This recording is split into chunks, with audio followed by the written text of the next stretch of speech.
Morning, everybody. Welcome, welcome. Happy Mother's Day to everyone. Gotta remember the camera's over here right now.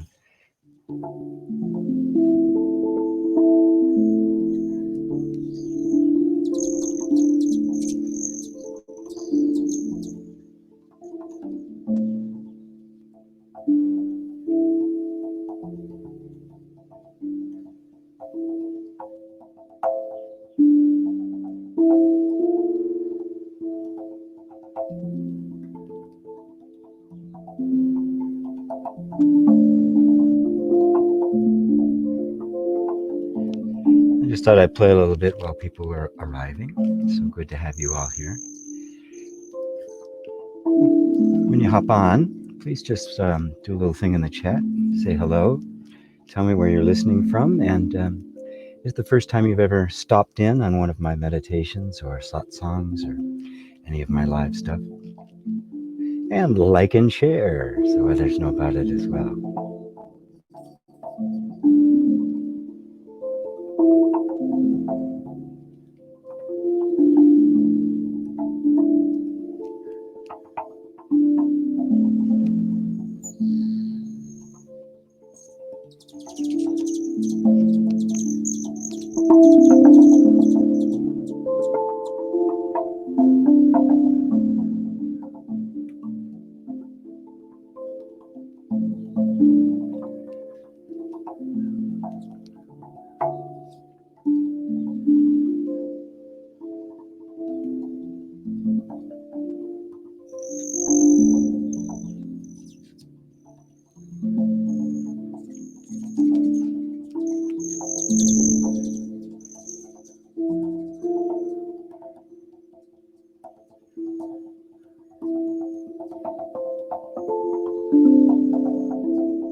Well, I'm going to do a quick switch on the camera, so I'm sitting over here now. And hello, everybody. Welcome, welcome, welcome, welcome. So good to have you all here. I think as the show progresses, as the time together progresses here, I'm going to become increasingly in the sun. I trust you can all hear me. Um, Freddie from the UK and Mary from Niagara Falls, Jane in the UK. Ooh, I don't know how to say that. Debt's Home 85 in Mexico. Good to have you. Rosario in Spain. Wonderful, wonderful, wonderful. Um, I entitled this one No Problem because it's actually quite true. Let me put this back here. That there aren't any problems. Our problems are all created by our mind. Um, Sailor Bob Adamson, a student of Nisargadatta, wrote a book, and the book was called Is There Anything Wrong with Right Now If You Don't Think About It? And it's a brilliant, brilliant title. Because if you don't think about it, if you don't create a story and lay that story on top of experience, then there's no problem. Right? The problem is simply a projection of the mind. Now, where do problems come from then? Right? Why do we even have this ridiculous idea of problems? Well, it all it is simply an argument we have with reality, with what is actually happening. So, when when something is happening in the world or in your life that you don't like, you call it a problem. If you were completely equanimous with what was happening in your life, there'd be no problem.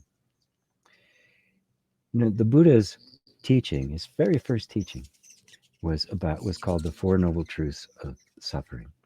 And the Buddha was not Siddhartha, who became the Buddha, didn't go on his quest to become enlightened. He wasn't actually all that interested in it. His quest was to find the answer to suffering, the end of suffering. That's what his entire life was about. As a young man, he didn't experience much. He was a prince, right, in a palace. His father kept him very isolated. Um, and as the story goes, one day he went out amongst the people, and his father had planned him to go out of the city, so he lined the streets with all these young, happy, beautiful-looking people. But out of the corner of his eye, the young prince spotted something he hadn't seen before. It was like this decrepit old man. And so he stopped. He stopped the whole caravan and got out and went and saw this, and then kept going. And then he saw poverty, and he saw uh, he saw old age. He eventually stumbled upon funeral pyres and death, and realized that that's where everybody was going to end. And it troubled him so deeply that he left the palace. He left this perfectly wonderful life, having everything he wanted, you know, a life that any wealthy person or somebody practicing the law of attraction for financial gain would be envious of, and then and left, just left it all behind, became a sadhu, I think a Jain, which are people who don't wear clothes, they don't cut their hair, they don't wash, they eat the bare minimum of everything. And he went around and visited various teachers, learned a great deal, but was still unsatisfied. And after torturing himself, really, this went on for 6 years. After torturing himself, uh, it's one of the stories that recounts it. He was sitting on the bank of a river, almost dead, completely emaciated. This just horrible looking being, wearing nothing, right? Because they always is naked, completely just almost looking like death warmed over. Um, and he heard a man going by in a boat giving a lute lesson or some stringed instrument lesson, Kyoto lesson or something to a younger boy. And he said, if you uh, to get it just right, right? If it's too loose, it doesn't sound, and if it's too tight, it'll break. And in that moment, he realized the first step of the middle way, that it wasn't about an extreme torment of the body. That wouldn't do any good for you, any good. Um, and it wasn't about being lax, about or undisciplined and indulgence. That wouldn't do any good for you. There was this place in the middle, and there was a young girl there with some milk curd or something, who gave it to him, and he ate first first real food he'd eaten in a very long time. Well, there were several guys with him who followed him, who had been following him, and they got so disgusted that they left him because he had abandoned the path. He had given in to his desires. And it was then when he walked a while, came unto what now is known as the Bodhi tree, sat down and said, I am not getting up until I have the answer to suffering.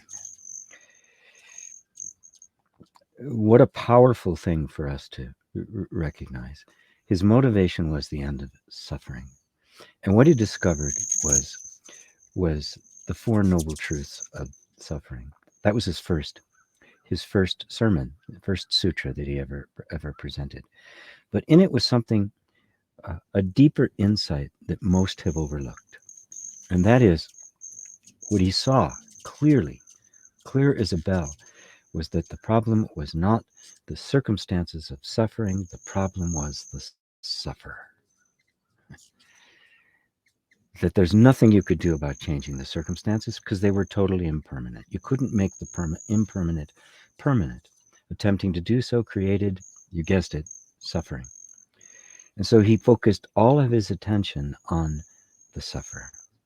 And his first step, the first in the eightfold path, the first step in the eightfold path out of suffering and into the Mahayana was right views, seeing things as they actually are, and a willingness to see things as they actually are.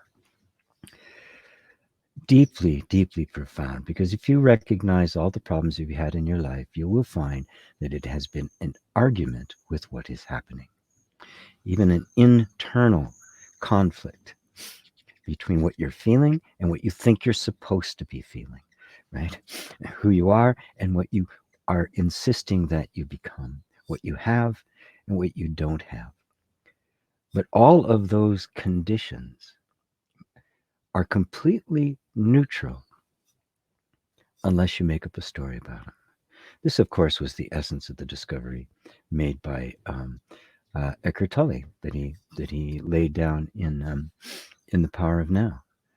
That in this moment there is no problem. You have to go into the past or into the future to create a problem. And so our meditation today on Mother's Day, happy Mother's Day to all of you mothers out there.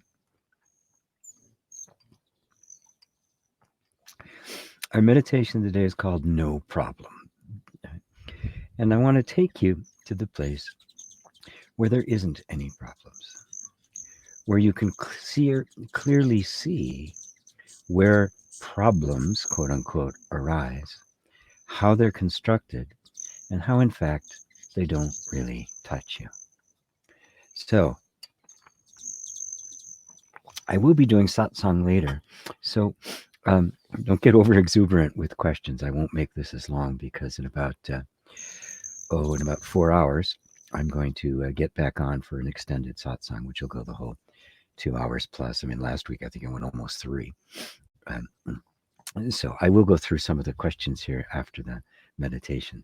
But again, I remind you that when we go into a meditation, the moment I invite you to close your eyes and begin to focus inward, and we enter into the meditation, from that moment on, any impulse to comment or ask a question is the mind trying to distract you from the meditation. While I love answering questions, in the meditation, my job is to take you to the place where all the answers come from. And eventually, if that becomes home to you, you won't need me anymore. You won't need any teacher because you will find that you are the very source of everything you're seeking. So, with that in mind, I invite you now to close your eyes. Take a nice deep breath. Slow, conscious breath. Really feel the air going in and then out of your body. It's a wonderful assist to bring the sense of attention inward. Because we want to go in, all the way in, not just part of the way, but all the way in, to that place within us where there is no problem.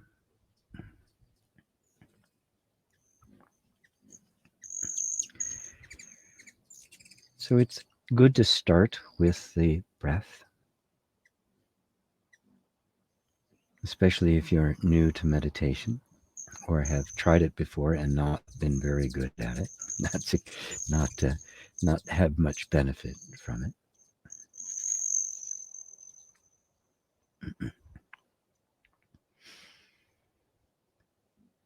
But notice as you're focusing on the breath that there is the breath, that your attention is on the breath, but that attention is reporting to something. There's something very subtle that is aware of the breath.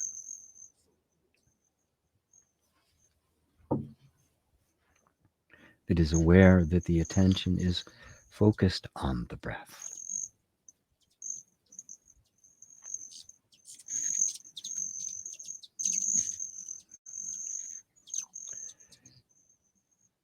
And now let the attention expand a bit and take in your whole body. Feel the body.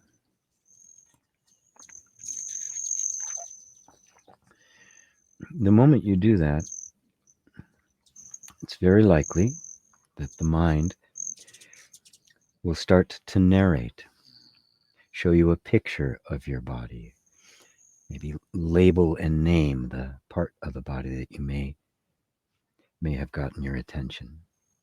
Just say thank you. I don't need you right now. And let attention just be completely focused on the feeling. It's as if you'd never actually seen the body at all. There's no image in the mind. Your only experience of it is the kinesthetic sense with it.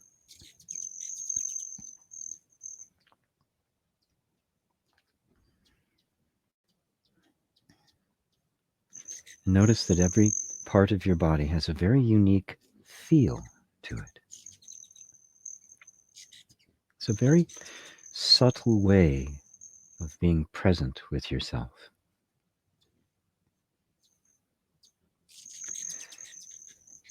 You'll also notice that as the attention focuses more on just the feeling of the body, there's a tendency for the body to calm down, for the mind to get quieter.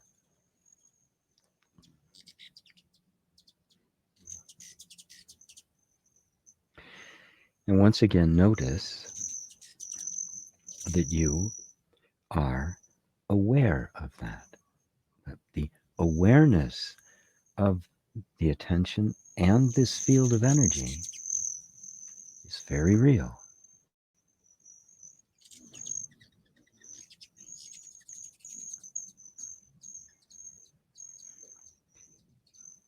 Now, the reason this has such a powerful effect on the mind is because the body is not mind, it is not imaginary, it is direct experience. The mind is nothing but thoughts about the past and about the future, and even thoughts about the present. The mind may want to comment about this meditation. Once again, just say thank you. I don't need you right now. And let yourself be totally present with this energy field we have wrongly called the body, and that it is completely and totally in the now. This energy of the body does not know the past. It does not know the future. It is always now.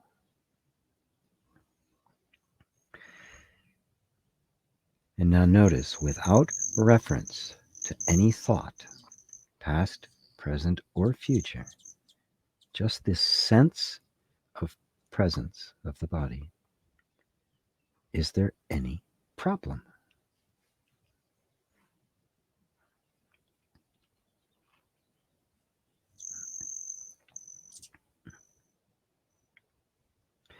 Now, there may be sensations running through the body that we would label as unpleasant or uncomfortable, maybe fear or anxiety, without putting any story on it, without any narrative, just the feeling itself, the sensation itself, without a thought. Is even a fear or an anxiousness or a discomfort a problem?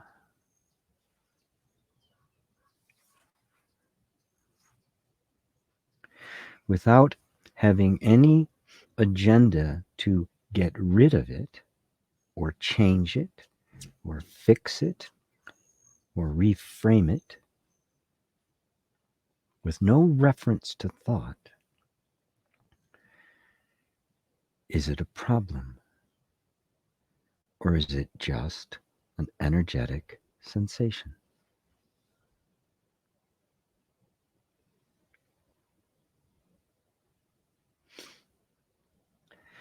Any image that would impose itself on some anxiety or fear, and these days there's a lot of it in the world,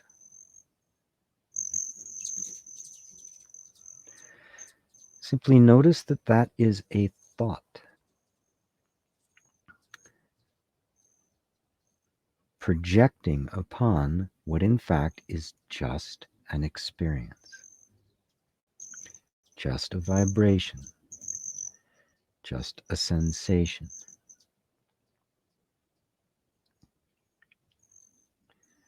This is exactly what Buddha meant when he revealed that the circumstances were not the cause of suffering. The story was.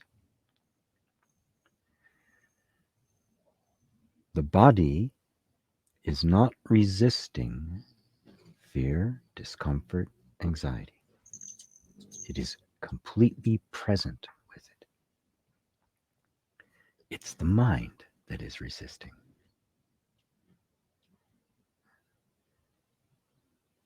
But the mind is always imaginary, the past and the future. Right now, being with what is here and now, there's no problem, no suffering, no issues, no sufferer.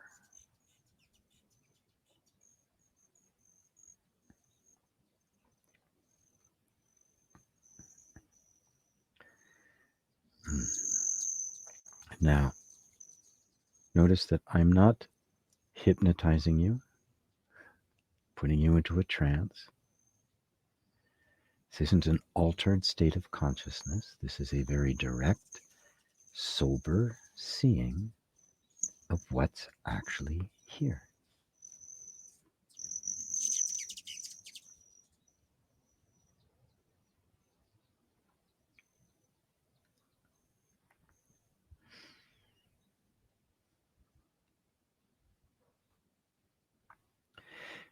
And then just notice that there's something very subtle that can recognize the mind as mind, that can recognize the sensations, recognizing the insistence of suffering, and recognize that that suffering is a creation of the mind, that is aware of the sensation, the emotion, and the thought. Isn't that where you are looking from? Isn't that you?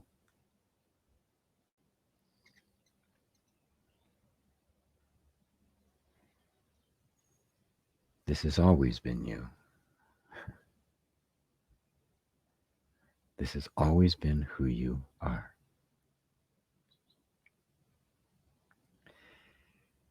So now, as we get ready to come back from this meditation, I always point out that we're not coming back. We are simply allowing attention now, which has been focused inward, to once again turn around and take in the world. But we can take in that world without a story, without judgment, without problems. And that attention, no matter what fills the attention, whether it be the silence of inner space or the cacophony of the world, it's always reporting to exactly the same place. And that place is you.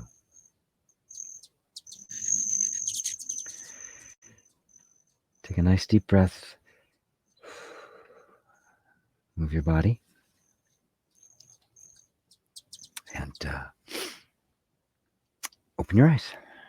And welcome back, everybody. Yeah, just say hello to everyone. Jane in the UK. That's home in Mexico. Rosario in Spain. Freddie in the UK. Hi, Mary. Nazarene from Ireland. P.S. says hello. Hello to you. Greetings from Nevada from Robert. Roberto, thanks for your explanations. Roberto in Madrid. Um, I saw your other comment there, Roberto, about your fear of the virus. So I picked that up as part of what we were doing in that meditation, and I hope it helps.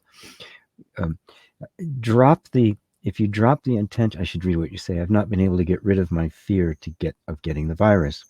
At times is real panic. What I feel, is there anything else I could do to overcome the fear of ending up suffering in a hospital? The first thing is to keep drawing your attention away from the images that have gotten stuck in your mind of you suffering in the hospital, because it's just an image. Is it happening now? No, right? So these kinds of images keep us from enjoying the safety and beauty and presence of now, because we're always thinking about the future. We're afraid of the future. And one of the things you can do is just go back and revisit this meditation we just did. And if that feeling in the body is really intense, rather than trying to get rid of it, which really strengthens it, put all of your attention on it. Completely embrace it. Let go of all desire to get rid of it, and just notice what happens. Notice that it is just thoughts, that there's this intention, this habit energy, drawing your attention back to the picture of you suffering in a hospital somewhere. But bring your attention away from the picture and just be with the feeling in the body. That will begin to cut the circuit and bring you purely into this present moment. Because yes, the fear is there in the present moment, but what's creating it is not the present moment. It is an imaginary future. So if we stay in the present moment, no matter how uncomfortable it might be, the future and the past fall away, and with it, the catalyst that has created the fear, and it too will dissolve, because in this moment, there isn't anything to fear. Right in here and right now. So, thank you, Roberto. Cheryl says, hi, GP from Pennsylvania. Beautiful day. I am feeling sad, angry, and afraid about what's happening in the world. Definitely having an argument with reality. Meditation and inquiry helps. I see the error in identifying I with the thought, I am afraid, I am sad, etc. Very good. Very good. You know, it's a subtle thing, and I will probably take it up again today at satsang, but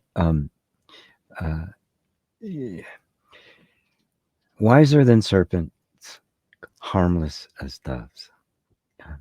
There really is an enormous tyrannical power grab going on in the world. We are moving, they're trying to move us into a totalitarian system. And for the first time in human history, there is the technology, the surveillance, the power for a very small group of people to control everything. At least that's what they think. And if all of our faith and all of our attention is on material power, we will feel pretty intimidated by it, because it does seem overwhelming.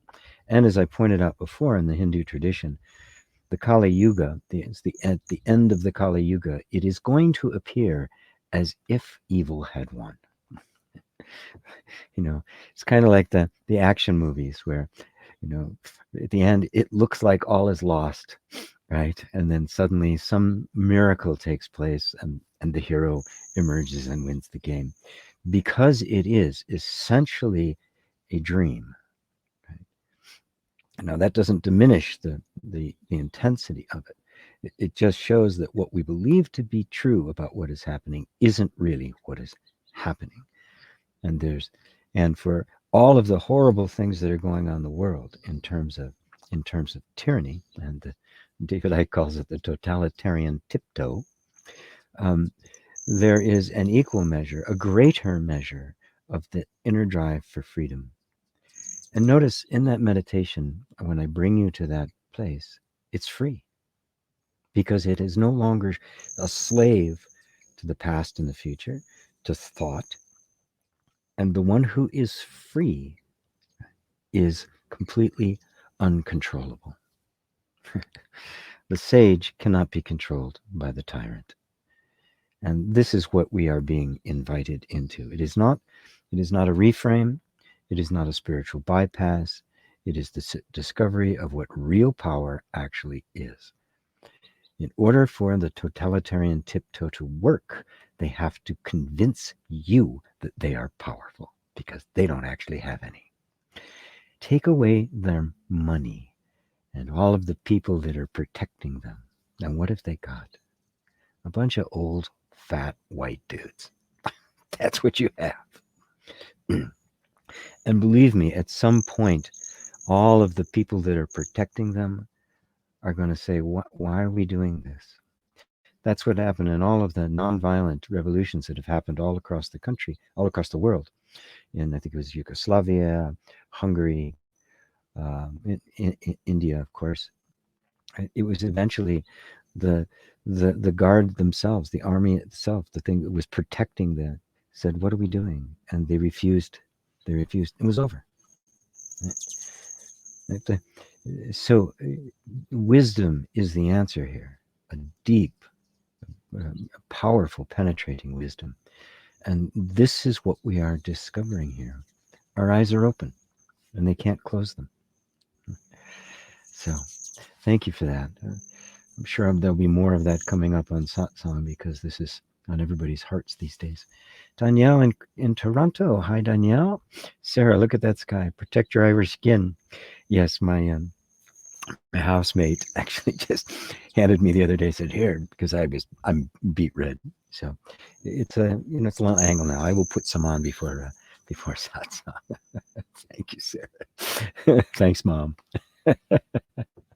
So I got my mothering. I got my mothering today. Roberto, thanks for your time and explanation, GP. Great, Roberto. Yeah, stick at it, my brother. You will come through the other side. This is how it's done. Jane, love what you said about not creating a story as we turn outwards to the external world. It makes me feel free. Yes, seeing things as they are.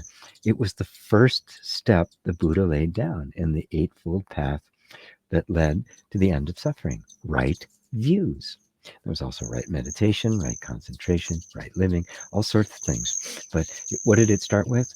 Right views. Seeing things as they actually are. And in a meditation like this, when we take off the blinders and recognize where we are actually looking from, we recognize that that's where we're always looking from.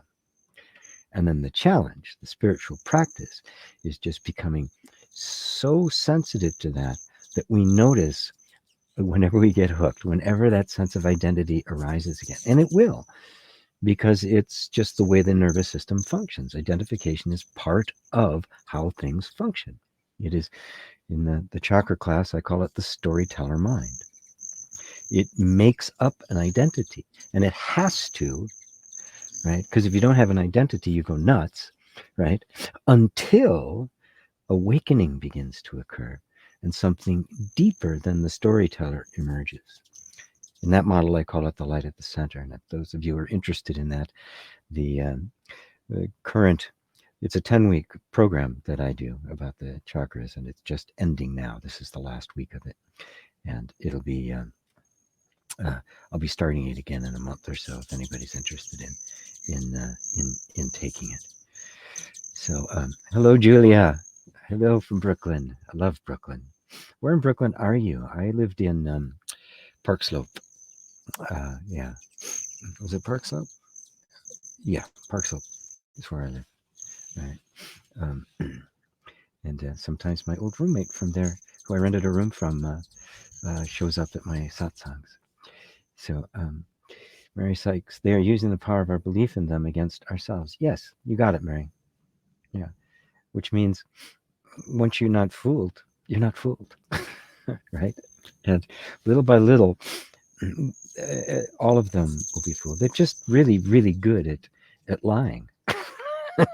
But you can't sustain a lie.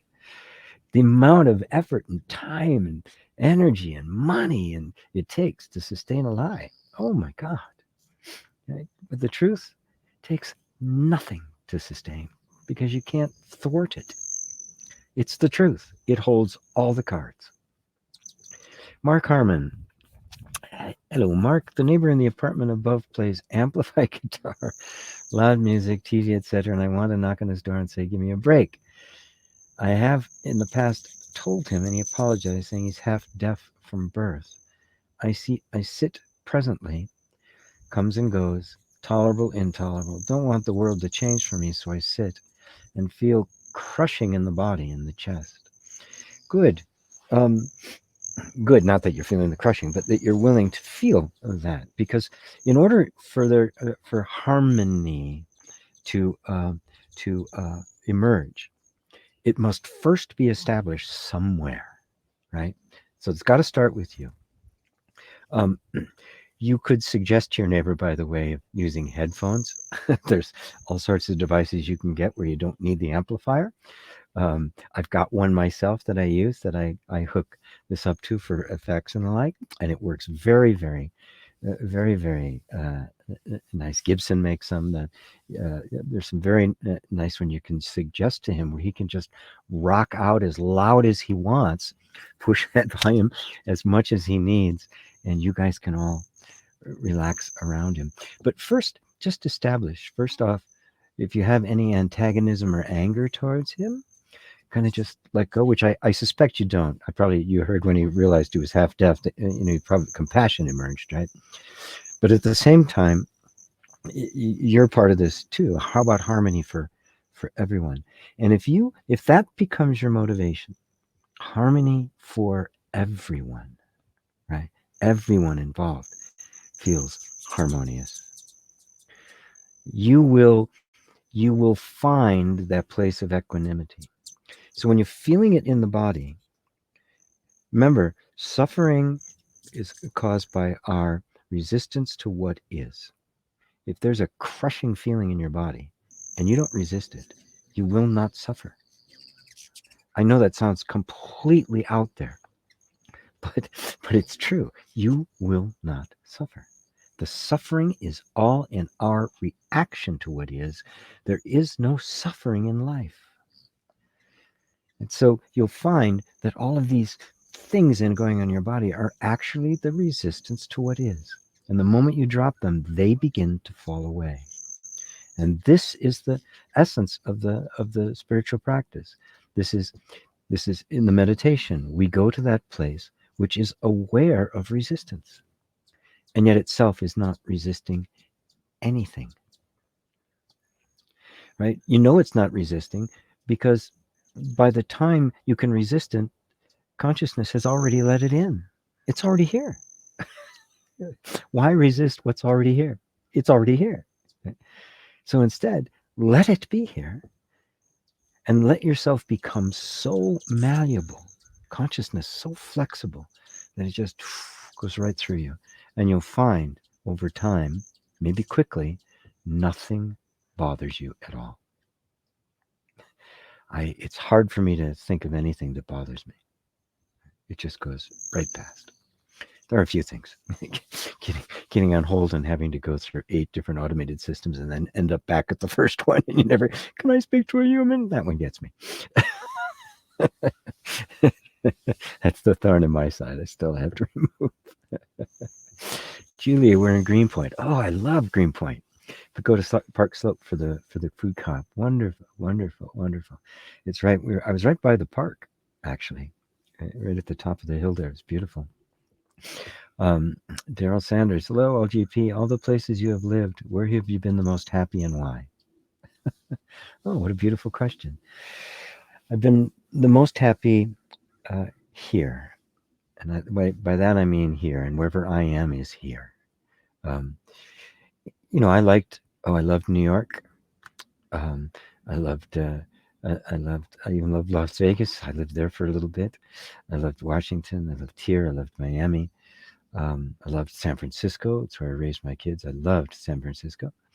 Um, but I found yeah. So on that level, yes, for all of my preferences. But I've also lived some places I didn't like very much, um, and that was the challenge to just come back to here, to be happy, to find that happiness is your nature, and that yeah, you can have preferences. I like this, or I don't like that, and uh, but they don't influence you. They don't have any effect, right? They're just my preference, and if I can get my preference, great, and if I can't, great. So right now, I'm loving it here. I'm feeling quite an affinity to New Mexico. There's quite an energy here um, that is pretty extraordinary. I have a feeling I'm here for a reason. So I'm right now I'm loving it. So uno Turapuro. I think you're new. Wonderful.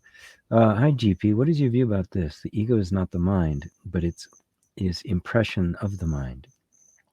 Um, and I am running out of time, and and use my computer. I'm going to have to plug it in before satsang. Um, well, we have to understand what the mind is and what the ego is. Right? The mind is not a thing, and neither is the ego. The mind is simply the word for the sum total of thoughts and thinking. You are aware of thinking. That thinking process is what we call the mind, but it's not an entity. There's not a mind thinking, or generating thoughts. It's a word. The mind is an abstraction. It's a noun that we use to describe what in fact is a function, a process, a flow that's going on. Right? Like we call a river, but it's not a static thing. It's a flow. So what's the river, right?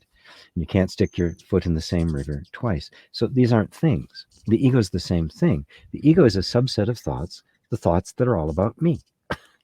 It's really that simple. Ego is simply the thought I, and the identification of that thought I with thinking, with the mind. That creates a sense of identity, and that sense of identity, which is just a sense that is nothing but a bunch of thoughts about I, is what we call the ego. So, so the ego is a subset of mind, right? But neither one of those is an entity. You're the only entity, and you're the only thing that can allow themselves to be identified. When you allow yourself to identify, the ego spontaneously appears. And if you actually look at a day, you'll find that the ego comes and goes, right? There's sometimes you'll be absorbed in something. The ego's not there, right? But then you come back, and of course, the thought is, oh, it's always there. No, it's not. You're always there. But like any thought, no thought is always there. So let me take a look through the. Mary says, thank you for not pushing the narrative about this virus into our heads during a talk. It's becoming way too much to hear this all the time. Thank you for the reprieve. Yes, and occasionally you even hear me say that it is all in the mind, right?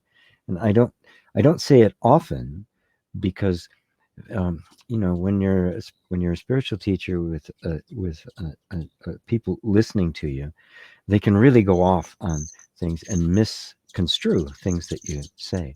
So I'm very meticulous about trying to bring people to the point to see that any virus, any illness has as its root cause our belief in it, and nothing exists outside of our perception of it. That's a very deep and subtle and nuanced thing to grasp, but I invite people to explore that. Mary just said, you just answered my question, what is mind? Good. Um, Roberto, with all this fear, I've been feeling pressure in my muscles, in my head, or rear, pressure in my chest, also little waves like electric in my head. Good. So what I want you to do, Roberto, is simply be with it. This is the most important thing for you. Practice, practice being completely with your body as it is, whatever's going on. But the key is not being present with your story. Eckhart Tolle points this out all the time too. Very importantly, when we're talking about being present in the now, we're not talking about being present with what you believe the now to be, our story about the now. To actually present with what is here. And what's actually here is there's a pressure in your muscles, in your head, around your ears, pressure in your chest, little waves of electric in your head, right? That's what's here. Now just be with that with no story whatsoever. And you'll notice how the habit is actually getting into the story about it. And if you catch that and keep coming back, right, out of the story weakens. And with it, the energy that is sustaining all this stuff that's going on in the body. So that's the power of presence, right? So that you live life from presence and not from person. That's Home says, GP, how can one create purpose in the world with an autoimmune condition? Um, Boy, that's a big question. Uh, First off, your purpose, your reason for being, your raison d'être, has nothing to do with whatever condition is here. It may even be serving you in such a way to help you find a purpose, something that is significant for you to do. So do not go along with the belief because you have some condition, an autoimmune condition or some chronic condition, right? Fibromyalgia or any of these things. Uh, don't don't agree with the belief that for some reason that keeps you from anything in your life, because it's not true. Your belief that it keeps you from your purpose in life will keep you from your purpose in life, but not the condition. Can you see that? It's very subtle. Most people walk right by it. The belief that this condition limits us is what limits us, not the condition. The condition is always neutral. So you just be present with that, but put no story on it. There is no limits on you. No matter what's going on in the body, you are not limited. All right. And on that, I'm going to have to bring this to a close today. I didn't expect it to go almost an hour. Um, I am working on taking all of these meditations and the like, and making them available as recordings. And as a matter of fact, with this new system that I have, and I really have to show you this new system, you guys, because I'm so happy about it. I can record the audio, high quality audio, while at the same time I'm broadcasting it. What I'm going to do is I'm going to grab my camera over here out of the thing. Sorry if just looking at my stomach. Sorry, but I really wanted to say thank you to everyone. I'm going to switch cameras here really quick to the webcam I'm holding in my hand so you can see it. This is the whole new setup I have. As many of you have known, I've had a lot of power outages, and the sound has gone bad, and all sorts of things have happened. But this is the whole new setup I have. There's the mic for the recording the drum, and this is all come about. And look, I mean, it's beautiful. I mean, I can pipe in the music, all these channels that I can work with. I can bring in other people from all over the country to talk and that sort of thing. And it's all been made possible by your donations. So I just thank you all from the bottom of my heart. This is going. This has just helped me enormously to be able to focus less and less on the technology and more about delivering content to you all. So Maria just joining us. What if you want to be in stillness more than in this reality? I find myself meditating more and enjoying than my current reality. Well, you simply have to drop your story about the current reality. It's that simple. Great setup. Thank you. Yeah. You simply have to drop your story about that. You are stillness, right? There's the mistake you're making. You think stillness is a place that you get to. If you did the meditation in the beginning, I don't know, maybe you weren't here, but go back and do it. I do this every time I bring the place of stillness, but that stillness is you. When you recognize that it is you and not some place you are going to, the coming and going stops. You realize that the coming and going is a creation of the mind and it's not real. And then you find that that is reality and the rest of this is experience, and then it won't bother you anymore. Jess says, I'm also in a chronic illness experience for over 5 years now. It was beautifully said. Absolutely resonates me. Great. Fantastic. It's empowering, isn't it? So, once again, thank you all. Thank you all for joining me. Thank you for your generous donations. I should put this up here just in case because this is how I live. The donations. That's how you do it. gpwalsh.com/donate. gpwalsh.com/private, and you can have a private session with me. I've been doing a lot more of those lately and have really been enjoying it. And of course, that also has been contributing to me being able to do all of this. And so I just wanted you to see all of that, that where your donation money is actually going to, that I'm not spending it on wild parties. I'm spending it on just being able to deliver the Dharma more efficiently to all of you. So Maria says that makes so much sense. Thank you. Thank you all. Thank you. Thank you. Thank you. Satsang. I'll be doing satsang in 3 hours. It's 4 p.m. Eastern, which is 8 p.m. Greenwich Mean Time, 9 o'clock in London, 1 o'clock on the Pacific coast of the U.S. So thank you all, and I will see you at the satsang. Love you all. Namaste.